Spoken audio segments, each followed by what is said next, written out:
Le Premier ministre Choguel Maïga encore, toujours dans la restitution des faits pour la postérité et pour l'histoire, vous parle aujourd'hui encore une fois de plus. Merci. Écoutez attentivement. Le président de la transition, par notre voix, a dit au monde entier que le Mali ne peut plus continuer comme avant. Et c'est là que nous avons lâché le fameux terme qui est connu aujourd'hui, qu'on nous a laissé en plein vol. Ça veut dire quoi? Nous étions dans une alliance. Et comme par hasard, en pleine discussion, en plein combat, notre partenaire décide de rompre l'alliance. Ça nous a visé. Nous apprenons par les médias. C'est exactement comme si vous êtes dans un avion, un partenaire vient ouvrir la fenêtre, il vous dit de sortir. Ça, c'est le terme diplomatique, mais en réalité, on vous a trahi. C'est ce qui est arrivé. À partir de ce moment, nous avons décidé souverainement de trouver d'autres partenaires stratégiques. Et ce qui fait qu'aujourd'hui, nous avons la Russie, nous avons la Turquie, nous avons la Chine, nous avons d'autres pays qui font aujourd'hui la fierté du Mali. Et enfin, nous avons pu conquérir Kidal. Ce n'était pas possible pour beaucoup de Maliens. À partir du moment où Kidal est conquis, c'est pour cela que j'ai réuni les différents chefs de partis politiques pour leur dire que la maison Mali qui brûlait, on a éteint le feu. Ça, c'est le gouvernement et les forces armées de sécurité. Mais pour qu'on construise la paix, c'est tous les Maliens. Donc, il faut un nouveau paradigme. Il faut qu'on sorte des anciennes méthodes, où chaque fois qu'une équipe gagne, c'est elle qui fait ce qu'elle veut. Cette fois-ci, il faut faire l'union sacrée autour des autorités de la transition. Et quand le président a mis en place le comité de dialogue intermalien, c'était la trouvaille exactement. Parce que quand vous regardez ce panel-là, il y a les gens de tous les régimes là-dedans. On n'a pas sélectionné seulement ceux qui sont dans la mouvance qui a fait gagner le régime. Pour moi, à partir de ce moment, les Maliens, on doit se retrouver et parler d'autre chose. Mais quand quelqu'un continue, comme par le passé, à faire comme si rien n'était, si on ne fait rien, demain il pourra dire qu'on ne lui a rien dit. Et c'est pourquoi j'ai tenu à rencontrer les partis pour leur expliquer la nouvelle situation, que désormais, chacun va être jugé en fonction de ce qu'il a fait et non ce qu'il a été. Parce que les détournements massifs dans l'armée, qui empêchaient d'avoir les moyens de combat, était la tâche d'individus particuliers. C'est vrai qu'ils appartiennent à des partis, mais ils le faisaient à leur nom. Donc si leurs militants se rendent compte aujourd'hui de ce qui se faisait à leur nom, ils décident de changer de paradigme. Ce militant, il ne faut pas lui en vouloir. Il faut donner la bonne information pour que les citoyens se décident. Bon, c'est ça l'objet de la rencontre avec les partis. Bon, certains ont cru que c'était pour avoir des faveurs des partis politiques. Ça, je crois que les gens qui pensent à ça ne savent pas comment ça marche au Mali. Les faveurs d'un parti politique n'arrivent jamais. Sauf si vous êtes dans la même vision où il n'a pas le choix. Mais si vous voulez éteindre le feu, un autre veut discuter des sexes des anges, vous n'allez jamais vous rencontrer. Bon, certains sont venus, d'autres ne sont pas venus. Dans tous les cas, l'histoire retiendra qu'on a voulu associer tout le monde pour leur expliquer. Certains n'ont pas voulu. En dehors de cette union sacrée autour des autorités de la transition, qui va se concrétiser à travers les conclusions du comité de dialogue intermalien, qui va être le seul référentiel désormais pour la gestion des conflits au Mali. Pas seulement au nord. Ça va être exactement comme les assises. Le référentiel aujourd'hui pour régler les problèmes au Mali, c'est les conclusions des assises. À l'issue donc des conclusions de ce dialogue intermalien qui a été mis en place par le président, je crois que tous les problèmes, comment les régler au Mali, les Maliens vont en parler. On n'en parlera plus à l'extérieur dans un autre pays. C'est pour cela que quand un pays nous a invités à venir faire chez lui, nous avons dit que c'est terminé. Désormais, il y aura les accords de Menaka, de Gao, de Bintagungu, de Kai, de Sikasso, là où vous voulez, mais il n'y aura plus d'accord en dehors du Mali. Les Maliens vont se mettre ensemble et écrire leur histoire eux-mêmes.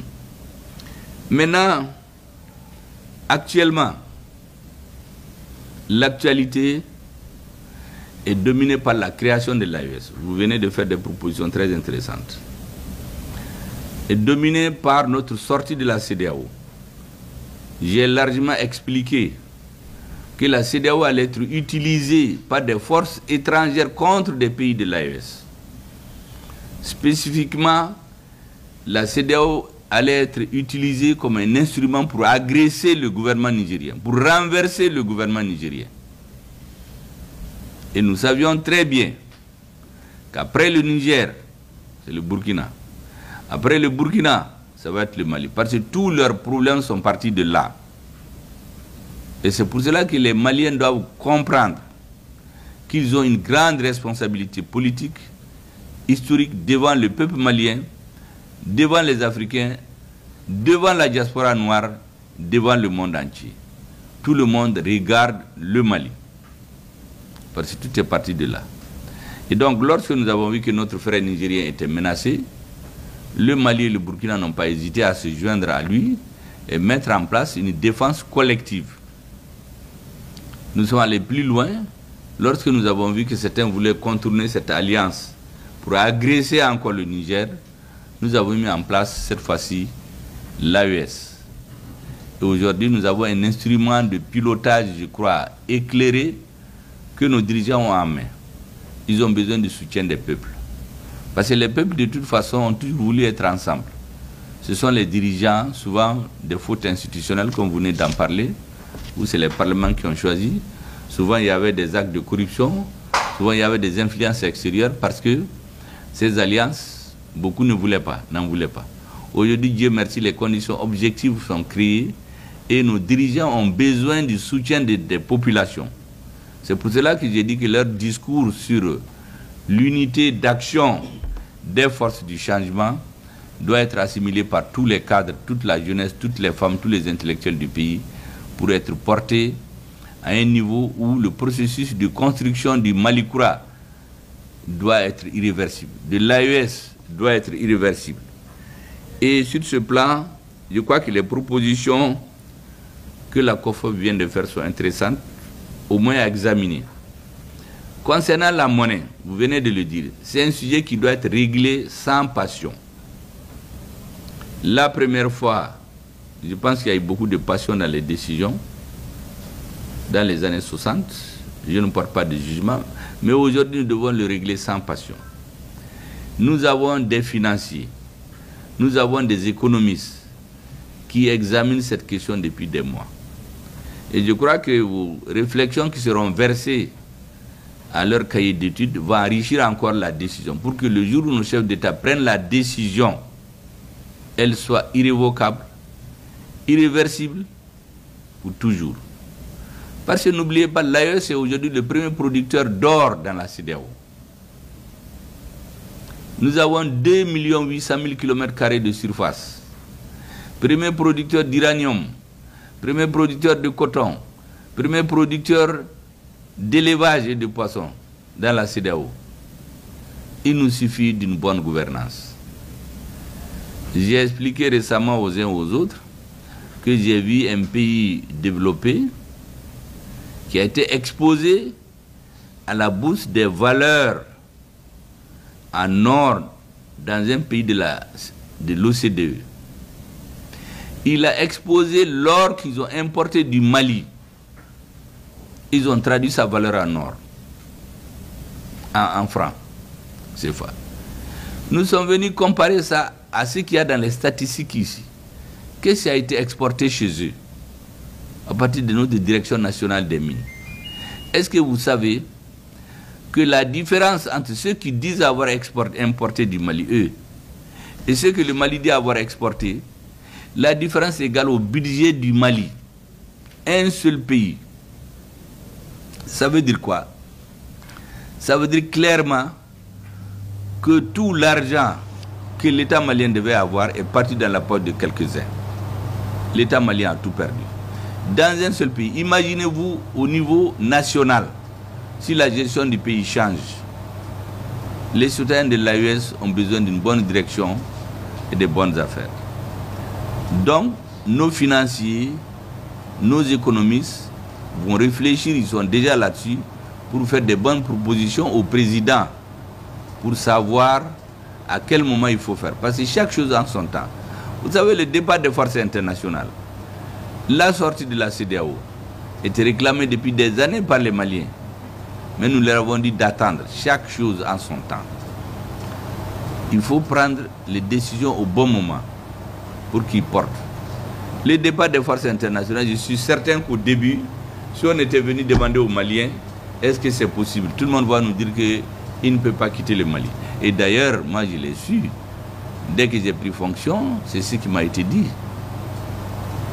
J'ai appelé des amis avec lesquels j'étais en contact depuis des années. J'ai demandé qu'est-ce qu'on doit faire maintenant pour réussir. Parce que nous ne devons jamais concevoir que ces jeunes militaires-là échouent. Parce qu'ils sont venus pour restaurer au Mali sa dignité et son honneur. Mais ils ont besoin d'appui politique. Qu'est-ce que nous devons faire? Il m'a été dit, mais vous êtes en train de rêver. Le Mali ne deviendra plus jamais comme avant. Nous sommes séparés. Et j'ai dit à beaucoup de gens, toute l'année 2023,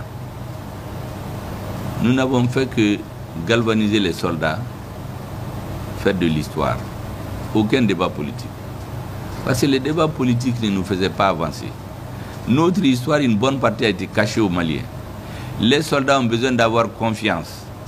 À partir du moment où ils ont restauré l'intégrité du Mali, la souveraineté de notre pays, il nous fallait nécessairement cette confiance que l'armée a restituée au peuple malien. Il fallait que le peuple le lui rende. Que notre armée ait confiance en elle-même pour relever les nouveaux défis. Au Mali même, il y avait des gens qui se moquaient de l'armée parce qu'elle n'était pas équipée. On disait qu'elle ne peut rien. Aujourd'hui, il fallait le soutien inconditionnel de la population et la détermination des chefs militaires afin que nous avons pris Kidal. À partir de ce moment, nous rentrons dans une nouvelle phase. Cette nouvelle phase maintenant fait l'objet de débats. Il y a des partis qui disent qu'il faut aller aux élections tout de suite. Vous venez de dire que ce n'est pas le moment des élections. Le gouvernement tient compte de beaucoup de facteurs. Vous savez qu'il y en a qui pensent que les élections, c'est une fin en soi. J'ai expliqué que Haïti, c'est le premier pays indépendant d'Amérique latine. C'est le pays où il y a plus d'élections que dans tous ces pays. Mais il n'est pas stable. Donc l'élection en elle seule ne règle pas les problèmes d'un pays. Ramener tout à une élection, c'est se tromper. C'est d'ailleurs ce que les Occidentaux veulent. C'est d'ailleurs pourquoi nous avons fait 30 ans d'élections, mais ça nous a amené au plus on fait des élections, plus on divise le Mali. Un. Deuxièmement, tout a été fait pour amener des problèmes au sommet de l'État.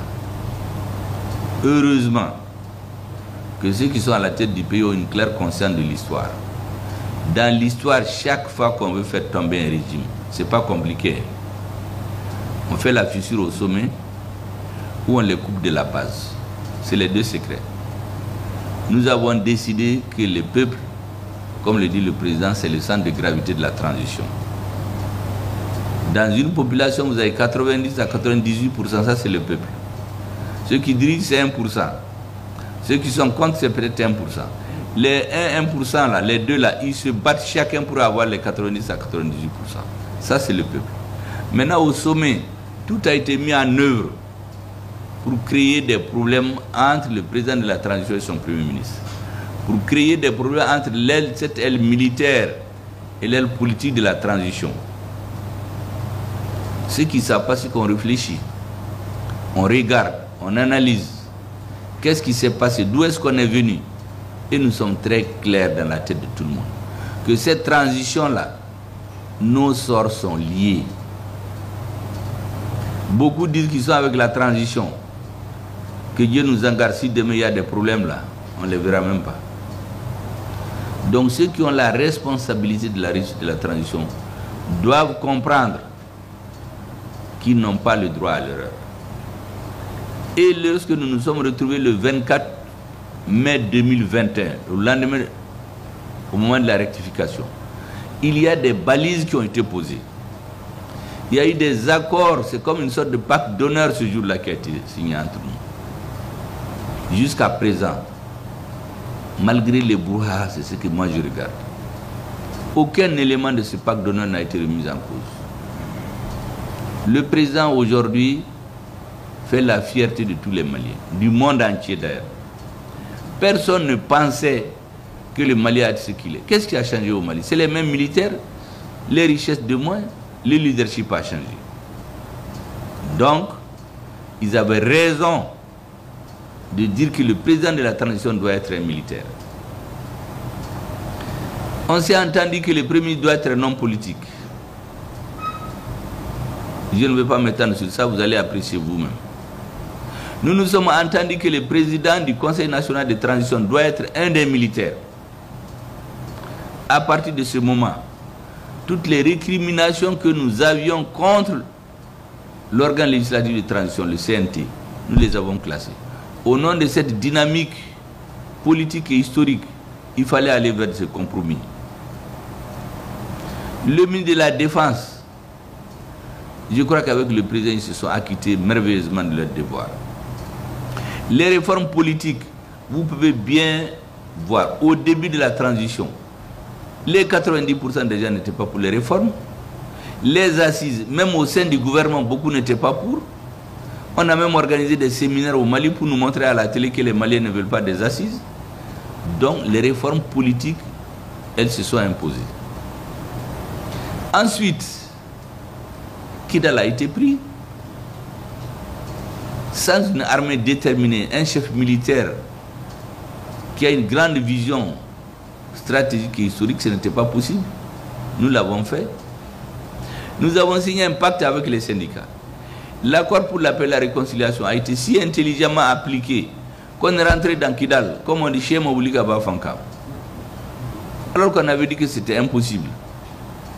Donc quand on regarde les principaux agrégats à partir de laquelle la rectification est partie, nous sommes sur la bonne voie. Tout le reste, c'est des débats normaux. Dans une société, on est comme dans un jardin. Les couleurs sont différentes, les avis sont différents, les gens parlent, les gens se critiquent, mais l'essentiel est maintenu. L'essentiel, c'est qu'au sommet de l'État, il n'y a pas de problème aujourd'hui. Il y a souvent des tempêtes dans des verres d'eau qui donnent l'impression que tout va bouger, mais rien ne changera. C'est très clair dans la tête du Premier ministre, en tout cas, dans la tête du président et de ses compagnons, que l'avenir du Mali se joue à travers la cohésion à toute épreuve de l'équipe qui dirige. Donc tout ce que vous entendez là, ça c'est des débats normaux dans une démocratie. Pour ce qui est des élections, j'ai dit l'autre jour que même si aujourd'hui nous présentons n'importe qui, il va gagner les élections. Mais le problème, c'est que beaucoup ne comprennent pas. C'est la même question qui se posait au début. L'instabilité dans nos pays chroniques, c'est dû au fait qu'il y a l'insécurité. L'insécurité aujourd'hui, nous l'avons combattue, mais elle n'est pas terminée. On ne dit pas qu'on attend de finir l'insécurité, mais il faut atteindre un niveau de sécurité tel qu'on peut faire des élections. La deuxième chose, c'est que notre pays a été profondément désarticulé. Il y a des réformes nécessaires à faire aujourd'hui. Il y a des choses que les assises ont demandées. Il y a beaucoup qui ne comprennent pas. Le Malikoura là, il faut qu'on atteigne un niveau d'irréversibilité où n'importe qui vient au pouvoir, il ne jouera plus avec notre armée. Il ne jouera plus avec notre école. Il ne va plus travailler à désorganiser notre société. Mais ces niveaux, il faut les atteindre. Certains sont en train de faire les élections. Ils n'ont jamais changé de discours d'ailleurs. Depuis 2021, c'est faire les élections, c'est tout. Nous nous donnons, on va faire les élections. On les fait pour le bien du peuple malien. Effectivement, le ministre, au nom du gouvernement, a dit que les élections sont reportées. Les partis ont regretté qu'ils n'étaient pas revenus vers eux. On passe sur ça. Je pense qu'aujourd'hui, le travail qui est en train d'être fait, notamment lorsque nous avons recouvré la souveraineté sur nos données qui étaient prises en otage par un autre pays qui faisait ce qu'il voulait, ça c'est des choses. Si on avait fait les élections il y a 4-5 mois, on n'aurait pas réglé ça. Donc on est en train petit à petit de recouvrer la totalité de la souveraineté du peuple malien. Il y a beaucoup qui ne comprennent pas ça. Est-ce que vous savez qu'il y a plus de 37 000 organisations sans récépissé au Mali? Mais ces organisations font quoi? Il y en a qui existent clandestinement pour désorganiser l'État malien. Le gouvernement doit regarder tout ça. Il y a des ONG qui sont là pour déstabiliser l'État malien. Et récemment, vous avez vu une ONG que nous avons dissoute. Vous savez que cette ONG, son terrain d'action, c'est jusqu'à Mopti. Il s'occupe des puits, du maraîchage, de l'agriculture. On découvre quoi? Cette ONG agit à Kidal, qui n'était pas dans son périmètre d'action. Cette ONG s'occupe d'actions humanitaires, qui n'était pas dans son périmètre d'action. Cette ONG, les fonds qui arrivent, les redistribue au mouvement terroriste.